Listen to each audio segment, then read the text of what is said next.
Alors, bonjour tout le monde. On avait fait deux petits documentaires. Alors, on en avait fait un sur ce que ressentent et ce que vivent les personnes non autistes. Et on en avait fait un avec moi assise à la place d'Amandine qui répondait à des questions sur l'autisme. Voilà. Et là, ma frangine a souhaité vous parler des formes d'autisme. Alors, attention, c'est parti. C'est pas une professionnelle, donc. Bon, alors déjà bonjour, j'espère que vous allez. Bref, je ne vais pas vous parler de toutes les formes d'autisme dans le monde parce que je ne les connais pas et il y en a beaucoup trop. Je vais en expliquer trois, dont des personnes que je connais ont cette forme.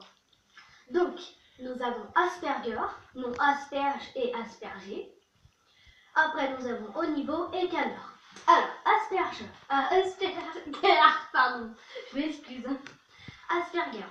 Je connais une personne qui est autiste Asperger, c'est Joseph Chovanec. Alors, Asperger ne veut pas dire débile. Les autistes sont normaux. Sont pas fous, voilà. Donc, Asperger a un QI assez élevé, dont dans les 160, 165 ou même... Ouais, mais bien sûr, pourquoi pas 200? Tu gâches tout. Mais non, allez, continue. Bref, ensuite, nous avons Onimo du même type mais un QI moins élevé. Et après, Canner, nous y voyons quand l'enfant fait et qu'il se roule par terre comme ça. Et qui dit et qui râle. Heureusement que j'ai enlevé ma création au père, sinon elle me l'aurait cassé. Alors, tu prends la caméra? Maintenant, c'est moi qui vais parler des formes. Mais oui, mais c'est pas de ma faute, j'ai été déconcentrée à cause Mais quoi, c'est pas mal tes idées, mais alors il y en a. J'ai été déconcentrée par toi. Autiste Asperger, c'est quoi?